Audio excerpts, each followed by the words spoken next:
Kirk, a lot's been made about third downs, and Yeah. Coach said on Monday he was going to take a serious look at that this week. And as you look back on your play on third downs, I know you like to take a steady approach and do the same thing take the same routine every time, but is it a matter of maybe on those big plays, do you see yourself trying to do too much or trying to press, or what sort of self-diagnosis do you have for the third down issue? Yeah, all the third downs have been different, but the bottom line is we're not converting enough of them.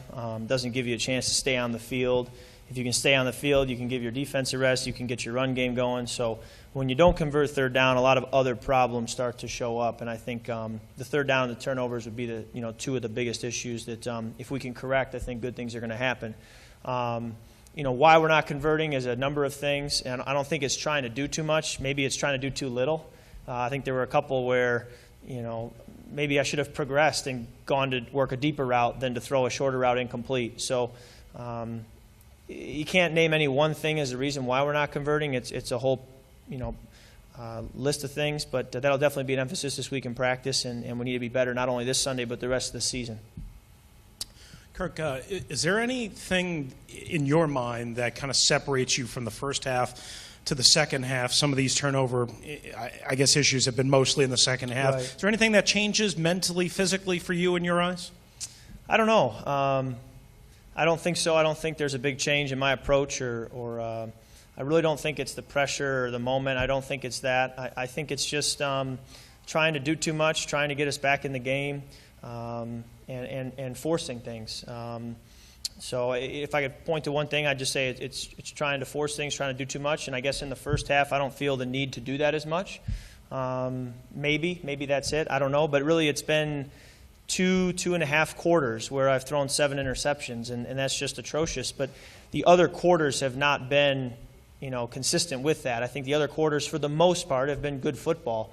But it's been two and a half quarters that have really gotten away from me, and need to make sure that doesn't continue to happen.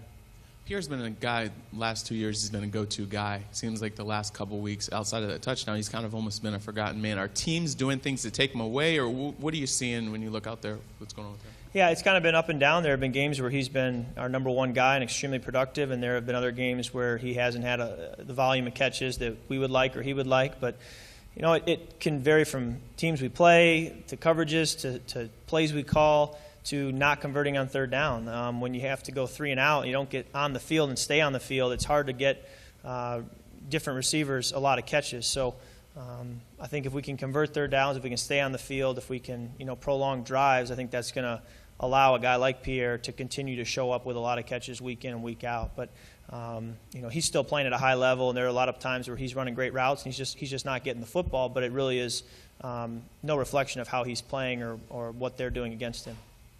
I believe this was the first game you had with Jordan Reed in your career. What's it like to have him out there and his ability? What does it mean for the offense? Yeah, he's a great player, a talented tight end who can do a lot of different things for us, and I think he's a guy on third down who can help us. And it's going to be a continual process of building that chemistry with him because, like you said, this was the first game I've played with him. This last week was the first week of practice I've really repped with him as with the number one offense. So, just trying to continue to build that chemistry and understanding of how we can work together the best. Kirk, do you think getting the running game going is that something that has been talked about a lot with Jay already, and do you think that's something that'll help cut down on the turnovers and just help you manage the game a little better? Anytime you can run the football, it's going to take pressure off the passing game, and it's going to be a much more consistent way of producing yards and points and time of possession and all those things that are important. So if we can run the football, it's going to really help. I think, again, I'll go back to if we can, move the chain, stay on the field, get back to another first down, another second down, it's going to give us more opportunities to run the football, which in turn can give you more chances to get some yards. So, we got to be able to stay on the field. Kirk, obviously, as you prepare each week, there's a ton of things on your plate and in your mind. But looking forward, as Robert kind of works his way back into practice, gets more reps, do you have any sense of whether that is going to be a distraction to you or, his footsteps literally or figuratively, whether that will affect your preparation in any way? It can affect my preparation. If it does, then I'm not going to be where I need to be. So, he needs to get ready. He needs to do what he needs to do to be ready to go. And However that gets worked out, is great for the team, and I'll do the best I can with the reps that I get, and go back to controlling what I can control, focusing on what I can do, and not worrying about what I can't change. Kirk, kind of piggybacking off that last question, how high is your confidence right now after this last game, and how high is the team's confidence after starting the way the team started?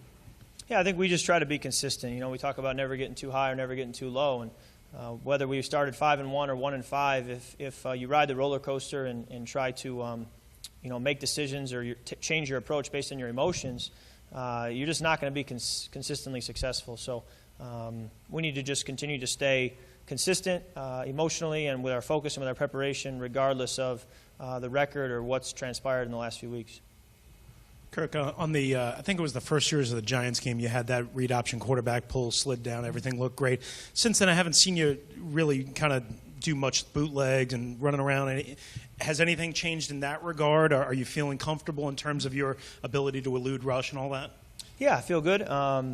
We had a good bootleg on a fourth down conversion against Arizona. It was a good play for us, and it's always there. And as far as pulling it, running a little bit, that's always there too. It's just a matter of having it get called, and once it's called, defense is opening it up to us and allowing it to be there.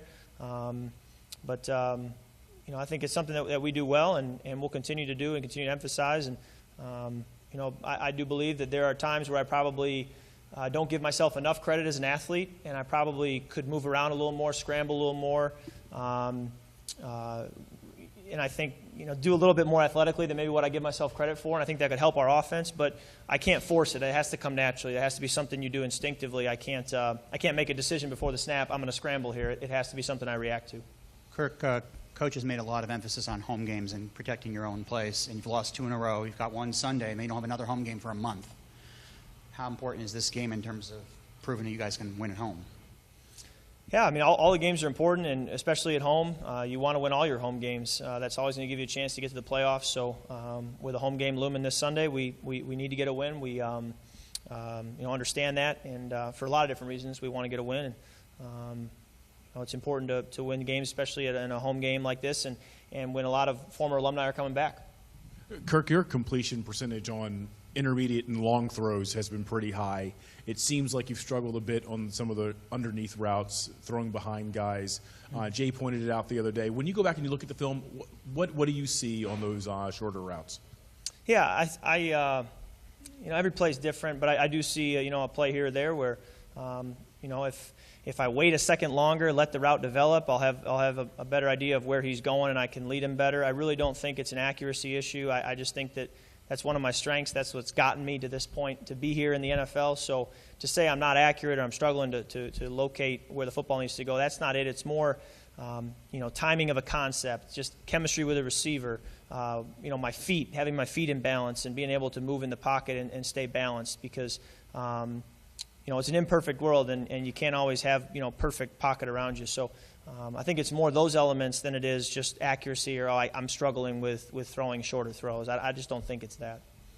I know you've said, Kirk, that you've said it repeatedly, you don't want to ride the roller coaster, and that's in every locker room, every team. But you had great success at Michigan State. You played well at Michigan State. This has got to be sort of unfamiliar territory. How are you dealing with not playing up to your expectations and the mounting losses now that you guys are going through? Yeah, I've been in tough spots before. I started my career at Michigan State as a starter 1-3. So it hasn't always been roses. It hasn't always been great. I've been through my fair share of challenges. So I think if you play this long enough, sure, on the outside it looks like you've had a lot of success to get here, but there have been plenty of valleys and difficult times to push through to get to this point. And so this is by no means the first time I've faced this. And as a result, you are experienced. You know what it's like to go through a tough experience. And it's just a matter of continuing to move forward, continuing to be tough on yourself so you can get better and try to prevent future mistakes and, find a way, however possible, to get a win. Thank you.